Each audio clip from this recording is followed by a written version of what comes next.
The forest held its breath. Sergeant James Harlow pressed his spine against the bark of an ancient oak, its trunk scarred by shrapnel from 3 years of war. Snow dusted his shoulders like ash from a crematorium.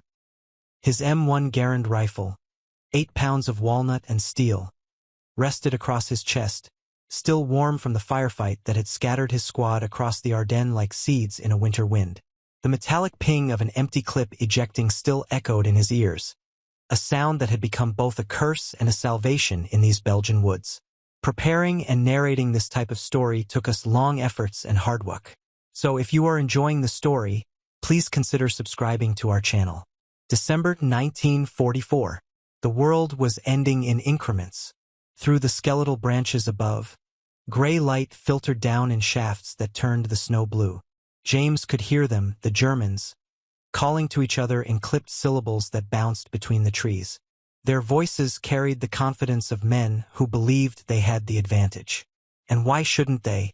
The Wehrmacht had punched through American lines with the fury of a desperate animal. The Ardennes offensive catching the Allies with their guard down. Their faith in victory premature as spring flowers in a blizzard. But James Harlow had something they hadn't accounted for. His fingers found the cold metal of his rifle, tracing the gas cylinder that ran beneath the barrel like a spine. The M1 Garand. General George S. Patton had called it the greatest battle implement ever devised. But that wasn't what James thought about when he held it. He thought about home, about his father's woodshop in Pennsylvania, where the old man had taught him that every tool was an extension of a man's intention. Good tools didn't make good men, his father had said, but in the hands of a good man, a great tool could change everything. Sergeant! The whisper came from his left, barely audible over the wind that rattled through dead leaves still clinging to branches like the last memories of autumn. Private Danny Reeves emerged from behind a fallen log. His face so young it seemed criminal that he wore a uniform at all. 20 years old, maybe 21, with freckles that looked like they'd been painted on by a loving grandmother. His hands trembled, not from cold, James noted, but from fear. The kid clutched his own M1 Garand like a lifeline, knuckles white against the walnut stock. "How many?" James asked, his voice barely a breath. "I counted 8, maybe 10. Danny's eyes darted toward the sounds of German voices, growing closer with each passing second. They got Thompson's pinned down near the creek bed. Wilson's hit. Can't walk. James closed his eyes for a fraction of a second, allowing himself that moment of grief. Corporal Edward Thompson, married, father of 2, from Ohio, who kept a creased photograph of his daughters in his helmet liner. And Private Wilson, the quiet kid from Alabama who could recite entire passages from Steinbeck novels between mortar strikes. The German voices grew louder. James could make out individual words now, links, vorwärts, schnell. They were flanking, moving with the practiced efficiency of soldiers who'd been fighting since Poland, since France, since the endless steppes of Russia. These weren't conscripts or old men pulled from their homes in desperation. These were veterans, and they were hunting. "Danny," James said, meeting the young private's eyes, "you know why they gave us these rifles?" The kid blinked, confusion crossing his features. "Sir, the M1. James lifted his weapon slightly, letting the weak winter light play across its barrel. "Semi-automatic, gas-operated, 8-round N-block clip. You know what the Germans are carrying." "Car 98 KS," Danny answered, his voice steadier now, responding to the calm in James's tone. "Bolt action. That's right, bolt action. Mauser design from 1898. Good rifle, accurate, reliable. But after every shot, they've got to work that bolt. Lift, pull, push, drop. Maybe 4, 5 rounds a minute if they're good." James's jaw tightened. "We can put 8 rounds downrange in 8 seconds. Aimed fire. Every shot counting." Danny's trembling began to ease. This was what James did, what all good sergeants did. He turned fear into focus, terror into tactical thinking. The Wehrmacht might have experience, might have desperation fueling their push through the Ardennes. But James Harlow had 23 men under his command who believed in him more than they believed in death. 23 men. Now 19. For lost in the initial assault when the Germans had come screaming out of the morning fog, their artillery tearing the earth apart like an angry god punishing the hubris of mortals. Listen to me, Private. James shifted his weight, preparing to move. You're going to take position behind that birch cluster, 40 yards northeast. Wait for my signal. When I open up, you count to 3 slowly like your grandmother's counting, then you add your fire. 8 rounds. Make every one of them mean something. What's the signal, Sarge? James smiled, though there was no humor in it. You'll know it when you hear it. The snow began to fall harder, fat flakes that seemed to absorb sound. James watched Danny move, the kid's movements cautious but purposeful, and felt a swell of something like pride mixed with sorrow. These boys, and they were boys no matter that the army called them men, had been forged in a crucible not of their making. They'd learned to kill before they'd learned to love, learned to grieve before they'd learned to live. James thought of his own father again, wondered if the old man was still working in that shop, still shaping wood into furniture that would outlive them all. His father had tried to teach him the trade, had shown him how to see the grain of oak, how to understand that every piece of wood had its own character, its own story written in rings that marked the passage of years. But James had been young, restless, hungry for something beyond the borders of their small Pennsylvania town. Now here he was, half a world away, counting heartbeats in a frozen forest while men who spoke a different language hunted him through the trees. The German voices stopped. James's breath caught. That silence was worse than the shouting, worse than the crack of rifle fire. It meant they were close. It meant they were preparing. His fingers found the safety of his M1, clicked it off with a sound so soft it could have been a snowflake landing on metal. Through the trees, movement. A German soldier materialized from the white curtain of snow like a ghost stepping through a veil. His uniform was the field gray of the Wehrmacht, spotted with the mottled white of winter camouflage. He carried his Kar 98K at the ready, scanning the forest with the patient eyes of a hunter who knew his prey was wounded. Behind him, more shapes emerged, 2, 3, 5 soldiers moving in a loose skirmish line. James let his breath out slowly, steadying his aim. The M1 Garand came up to his shoulder with the familiarity of a handshake, the peep sight aligning with his dominant eye. He could feel his heartbeat in his fingertips, could feel the cold air burning in his lungs, could feel the weight of every decision he'd ever made pressing down on this single moment. The German soldier stopped, 25 yards away. He turned his head, listening, and James saw his face clearly for the first time. Young, maybe younger than Danny, with the kind of clean-shaven jaw that suggested someone back home. A mother, maybe, or a sweetheart, had made him promise to take care of himself. For a fraction of a second, James Harlow hesitated. This was someone's son, someone's brother, someone who might have dreamed of being a teacher or a farmer, or an architect building bridges instead of destroying them. Someone who'd been swept up in the same terrible current of history that had pulled James from his father's woodshop and deposited him in this frozen hell. But then he thought of Thompson and his daughters, of Wilson and his Steinbeck novels, of the 4 men lost that morning, their bodies still lying somewhere in the snow, growing cold beneath a sky that didn't care about the difference between American and German, right and wrong, life and death. James squeezed the trigger. The M1 Garand spoke its truth. A sharp crack that shattered the silence like a rock through church glass. The rifle kicked against his shoulder, the recoil familiar and almost comforting. The gas system cycled, ejecting the spent cartridge in a gleaming arc and chambering a new round in a fraction of a second. James didn't watch the German soldier fall. He was already acquiring his next target. The forest exploded into chaos. The Germans scattered, their formation breaking as they sought cover. But James had already fired his second shot, his third, his fourth. Each trigger pull was deliberate, measured, not spray and pray, but the careful application of firepower that the M1 Garand was designed for. Aimed shots, semi-automatic precision. To his right, Danny Reeves opened up, his rifle adding its voice to the symphony of violence. 8 rounds in rapid succession, the kid following his training, following James's example. Another German went down, then another. The Wehrmacht soldiers were trying to return fire, but their bolt-action rifles required precious seconds between shots. seconds that became eternities when facing the sustained fire of M1 Garand's. Ping. The distinctive sound of James's N-block clip ejecting. The empty metal container spinning away through the snow. His hands moved on instinct, pulling a fresh clip from his bandolier, thumbing it into the receiver.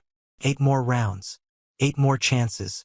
The Germans were shouting now, their voices carrying panic alongside orders. They'd expected to flush out scattered, demoralized Americans. They hadn't expected this sustained, accurate fire that gave them no time to aim, no time to think, no time to do anything but die or retreat. James fired again, his 6th shot, or was it his 7th? He'd lost count, lost everything except the mechanics of survival. Sight picture, breath control, trigger squeeze. The M1 Garand had become an extension of his body, his intention made manifest in copper and lead. A German officer, James could tell by the insignia on his collar, was screaming orders, trying to rally his men. He was pointing toward James's position, his Luger pistol raised like a conductor's baton directing a symphony of death. James swung his rifle toward him, centered the peep sight on the man's chest, and fired. The officer crumpled, his Luger falling silent into the snow. And then, as suddenly as it had begun, it was over. The remaining Germans were retreating, their withdrawal disciplined despite their losses. They moved from cover to cover, laying down suppressing fire with their Kar 98ks. But it was half-hearted, the actions of men who'd lost the initiative and knew it. James watched them disappear into the white curtain of snow, swallowed by the forest that had birthed them. His hands were shaking now, the adrenaline draining from his system like water from a broken dam. He lowered the M1 Garand, suddenly aware of how heavy it felt, how the cold had seeped into his bones while he'd been fighting. The smoke from his barrel rose in a thin tendril, dissipating into the falling snow. "Sarge!" Danny was beside him, face flushed, eyes wide with the terrible euphoria of men who'd faced death and somehow remained standing. "We did it. We drove them off." James nodded, not trusting his voice. He looked down at his rifle, at the weapon that had kept him alive, and thought again of his father's words. Every tool was an extension of a man's intention. But what did it mean when that tool was designed for killing? When its perfection lay in its ability to end life with efficiency and precision? "Check on Thompson and Wilson," James said finally, his voice hoarse. "We need to move. They'll be back. And they'll bring more next time." As Danny moved away, James remained standing there for a moment longer, the M1 Garand heavy in his hands. Around him, the forest was returning to silence, the snow covering the evidence of violence like a merciful shroud. Somewhere in the distance, he could hear the low rumble of artillery, the war's heartbeat never quite stopping, never quite allowing peace to take root. He thought of the German soldier he'd killed, the young one with the clean-shaven jaw. Wondered what his name had been, what dreams had died with him in the snow. Wondered if somewhere, in some village or city across the lines, a mother was setting a table for a son who would never come home. The M1 Garand had saved James's life, had saved Danny's life, and Thompson's and Wilson's. But standing there in the aftermath, surrounded by the silence of the dead and the whisper of falling snow, James Harlow couldn't shake the feeling that every life saved by this weapon was purchased with someone else's death, that every perfect shot was a tragedy wrapped in necessity. He looked up at the gray sky, at the snow falling endlessly from clouds that stretched to infinity, and wondered what his father would say if he could see him now. Would the old man be proud? Would he understand that his son had learned his lessons well, that every tool wielded with skill and intention could indeed change everything? The question hung in the air, unanswered, as James Harlow turned and moved through the forest toward his men. Behind him, the snow continued to fall, covering his tracks, erasing the evidence that anyone had been there at all. But the memory remained, sharp as the crack of rifle fire, permanent as the scars the war was carving into all of them. In his hands, the M1 Garand, the greatest battle implement ever devised, waited patiently for the next time it would be needed. And in the Ardennes forest, on that December day in 1944, everyone knew that next time was never very far away. The war had months left to run. James Harlow had no way of knowing how many more times he would raise this rifle, how many more lives it would save, how many more it would take. All he knew was that he was still alive, still breathing, still carrying the weight of command and the heavier weight of conscience through a world that had forgotten the difference between right and necessary. Somewhere ahead, Thompson was wounded. Wilson needed him. Danny needed him. All of them needed him. James checked his ammunition, 3 clips remaining, and moved forward into the snow, into the war, into whatever came next. The forest held its breath once more, waiting. Before the Ardennes, before the snow and the killing, there had been summer. James Harlow remembered it in fragments, like pieces of a dream that dissolved upon waking. Fort Benning, Georgia, where the heat pressed down like a physical weight and the drill sergeants screamed themselves hoarse trying to transform civilians into soldiers. He'd arrived there in the spring of 1942, one of thousands of young men answering the call after Pearl Harbor, after the world had revealed itself to be something far more dangerous than any of them had imagined. His father had driven him to the recruiting station in their town square, the old man's hands tight on the steering wheel of the Ford pickup, knuckles white against the black leather. They hadn't spoken much during that drive. What was there to say? The whole world was burning, and young men were expected to grab buckets and run toward the flames. "Your grandfather fought in the first one," his father had said finally, as they pulled up to the brick building where recruiters waited with forms and promises. "Came back different, quieter. Used to wake up screaming sometimes, your grandmother told me.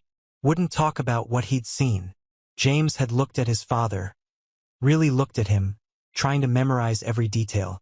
The gray creeping into his temples, the sawdust perpetually caught in the folds of his work shirt, the calluses on his hands from decades of shaping wood into beauty. His father was a craftsman, a builder of things meant to last. What would he think of his son becoming a destroyer? "I have to go, Dad." "I know." His father had reached into his pocket, pulled out something small wrapped in cloth. "Here, your grandfather carried this. Maybe it'll keep you safe too." James had unwrapped it to find a simple wooden cross, no bigger than his thumb, carved from oak. The workmanship was exquisite, every line perfect, the whole thing smooth from years of being held, being prayed over. His grandfather's hands had shaped this, had poured his faith and fear into its grain. "I can't take this," James had protested. It's yours now." His father's eyes had been wet, though no tears fell. "Bring it back. Bring yourself back." James had enlisted that day, and the wooden cross had gone with him. First to Fort Benning, then to England, then to France, and now here to Belgium, where winter had turned the world into something from a fairy tale written by a cruel god. But Fort Benning was where he'd first held an M1 Garand. The rifle had been assigned to him on a Tuesday morning, one of hundreds lined up in the armory, each one identical to the next. Serial number 3456789. 8 pounds, 9 ounces. 43.6 inches long. Semi-automatic, gas-operated, fed from an 8-round N-block clip. The drill sergeant, a man named Kowalski with a scar running down his left cheek and a voice like gravel in a cement mixer, had placed it in James's hands like a father handing over a sacred relic. "This," Kowalski had growled, "is your best friend, your only friend. The Krauts have numbers. They have experience. They have tanks and artillery and the devil's own luck. But you, Private, you have this." He'd tapped the M1's receiver with one scarred finger. "Semi-automatic.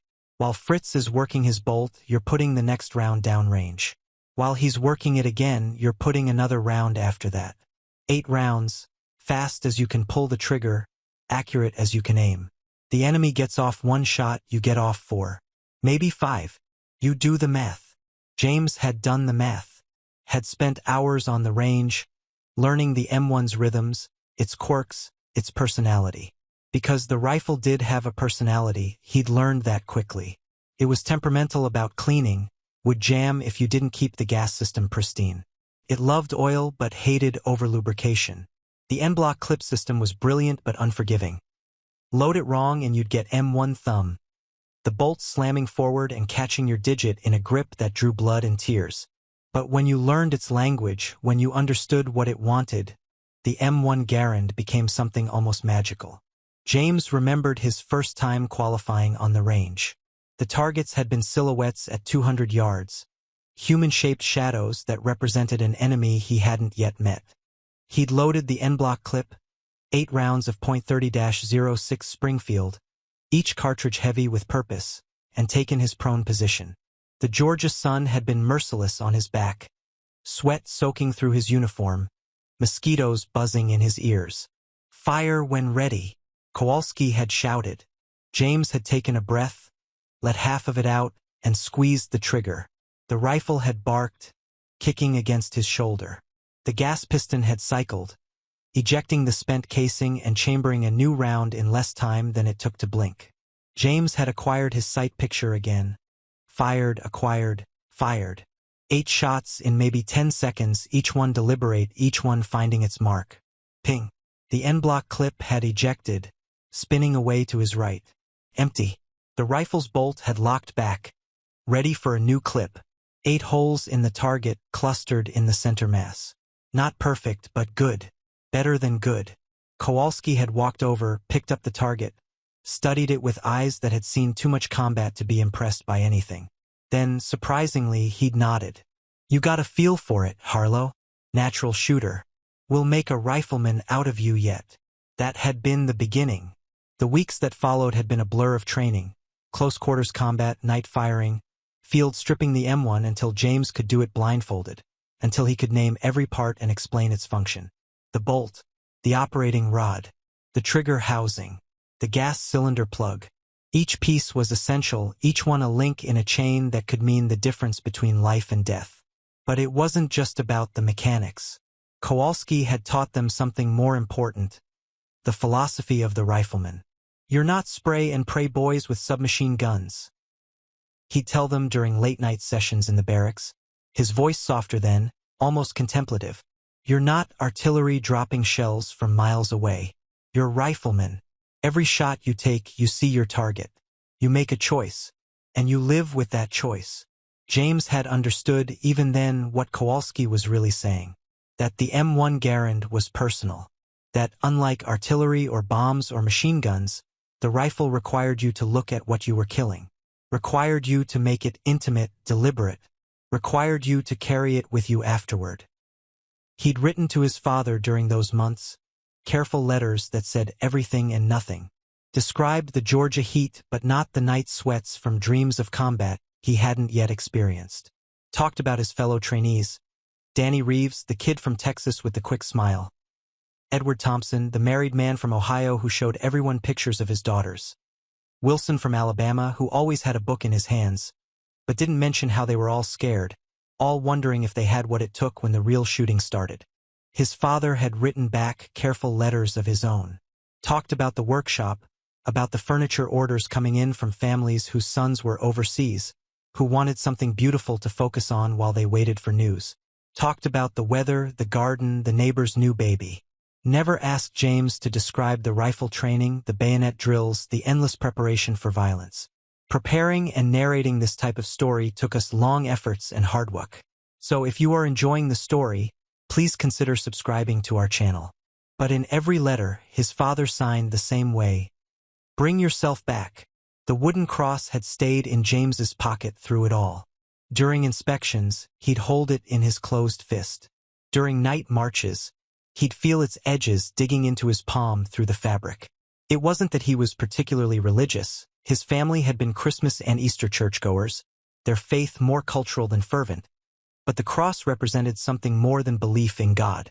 It represented his father's belief in him, his grandfather's survival, a chain of men who'd faced darkness and somehow found their way back to light. In August, they'd shipped out to England. The crossing had been rough, the Liberty ship rolling in North Atlantic swells that turned half the men green and sent them rushing for the rails. James had stood on deck one night, the M1 Garand strapped across his back, and looked out at an ocean that stretched to infinity under a sky full of stars that didn't care about nations or ideologies or the foolish conflicts of mortals.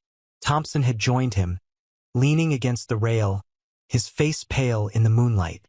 "You scared?" Thompson had asked. "Terrified," James had admitted. There was no point in lying. Not there. Not with the war waiting on the far horizon. Me too. Thompson had pulled out the photograph of his daughters. Sarah, 8, and Emma, 6.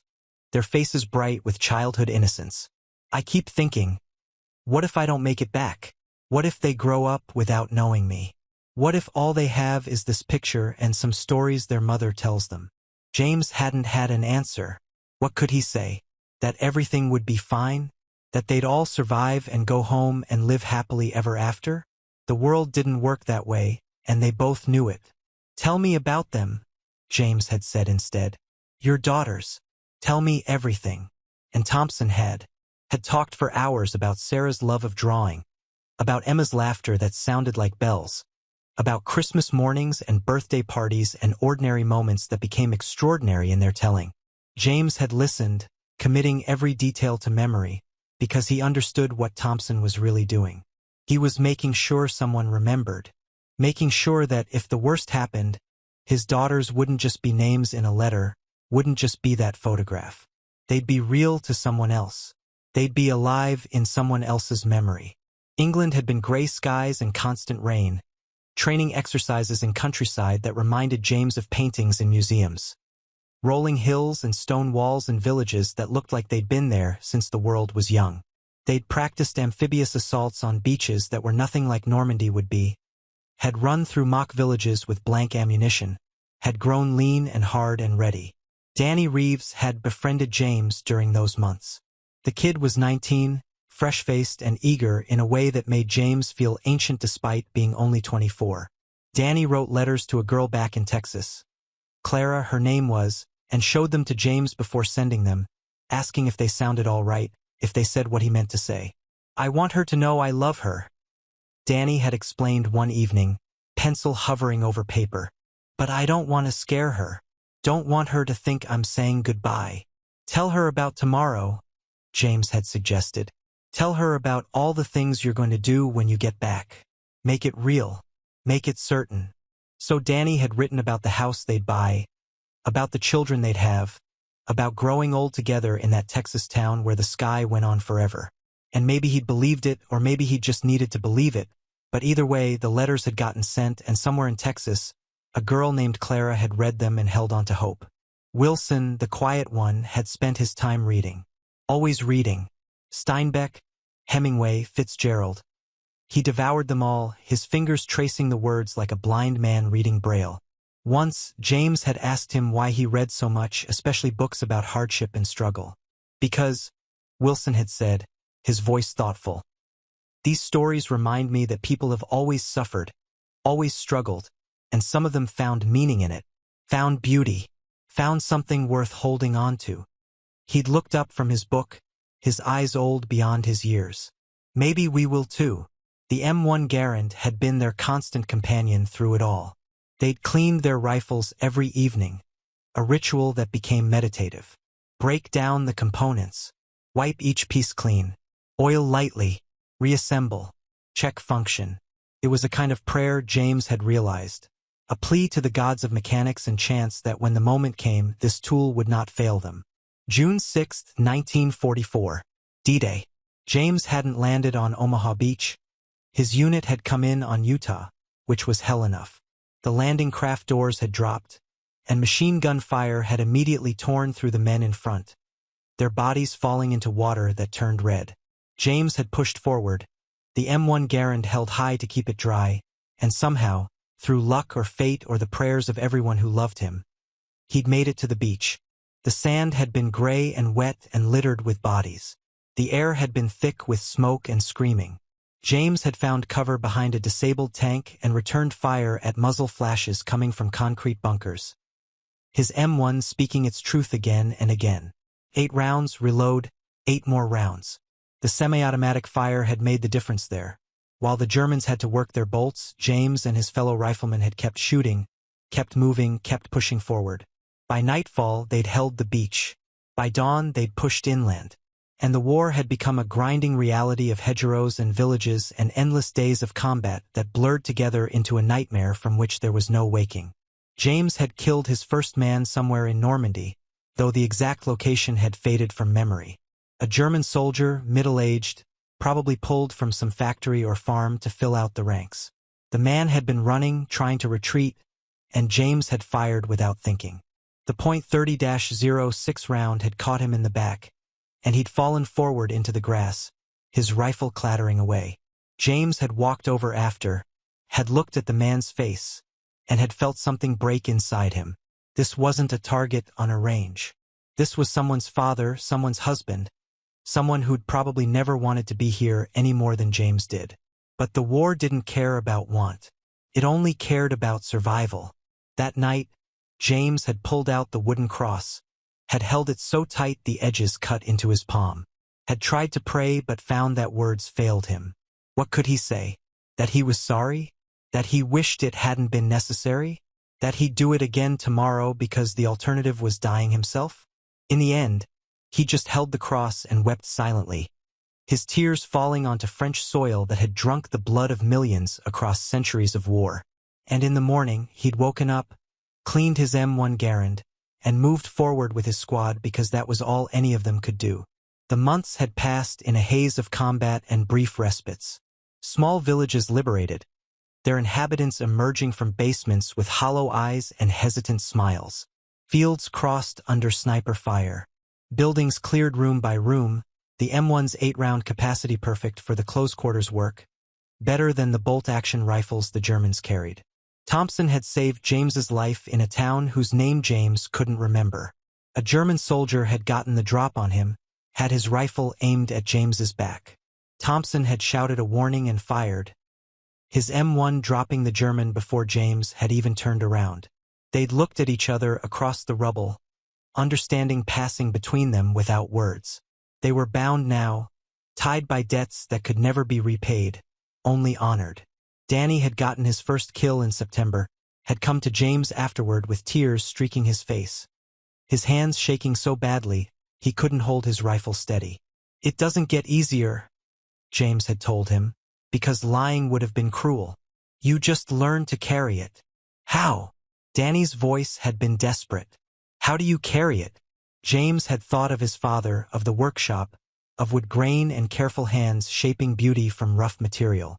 You remember why you're doing it. You remember the people counting on you. And you keep moving forward because stopping means thinking, and thinking means drowning. Wilson had been the philosopher among them, finding meaning in the madness. He'd started writing not letters but something else. Poetry, maybe, or observations, scribbled in a notebook he kept in his jacket pocket. Once, James had asked him what he was writing. "Witness," Wilson had said simply. "Someone needs to remember this. All of it. Not just the glory the newspapers will write about, but the truth, the horror and the humanity, the moments of kindness in between the killing. Someone needs to remember." By December, they'd fought their way through France and into Belgium. They'd survived Bocage country and the liberation of Paris and 100 nameless skirmishes. They'd lost men, Rodriguez to a sniper, Matthews to a mine, Johnson to an artillery shell that had landed with mathematical precision on his foxhole. Each loss had carved away a piece of them, had left them harder and more hollow. And through it all, the M1 Garand had been there. Reliable, steady, the one constant in a world of variables. James had lost count of how many times he'd fired it, how many rounds had passed through its barrel. The stock had absorbed his sweat, his blood, his essence, until the rifle felt like a part of his body. He knew its weight so intimately that he felt off balance when he didn't have it. Knew its recoil so well that he could fire and acquire a new target while the spent casing was still spinning through the air. The rifle had become a diary written in gunpowder and brass. Every dent in the stock was a memory. The divot from when he'd used it to break down a door in Corentin, the scratch from barbed wire outside St. Lo, the worn patch where his hand always gripped the fore-end. It was history made tangible, a record of survival measured in firing cycles and spent en-bloc clips. But it was also a weight. Not the physical 8 pounds. James barely noticed that anymore, but the metaphorical burden of what it represented. Every life it had saved had been purchased with another life taken. Every moment of security it had provided had been built on a foundation of violence. The M1 Garand was a tool of necessity, But necessity didn't make it clean. Didn't make it right. It just made it real. James thought often of his father's words about tools being an extension of intention. But what was his intention now? To survive? To protect his men? To kill the enemy? All of those tangled together into something too complex for simple words. He fought because stopping meant death, his own or his men's. He killed because mercy toward the enemy meant abandoning mercy toward those who depended on him. It was a mathematics of morality that had no clean solution. The wooden cross stayed in his pocket, a reminder of who he'd been before the war. Sometimes James would take it out at night, would hold it and try to remember the boy who'd left his father's workshop. That boy had believed in clear lines between right and wrong, had thought that wars were fought by good men against bad men, that victory would feel triumphant and just. The man James had become knew better, knew that most of the Germans he fought were conscripts like him, scared boys and tired men who wanted nothing more than to go home, knew that victory tasted like ash and exhaustion, knew that the only real triumph was surviving another day, keeping one more of his men alive, finding one more sunrise on the other side of midnight. And now, in December 1944, the war had followed them into the Ardennes forest, where snow fell like absolution that no one deserved, where the trees held their breath between moments of violence, where the M1 Garand in James's hands waited patiently for its next purpose. Thompson was wounded. Wilson couldn't walk. Danny was still learning to live with what he'd become.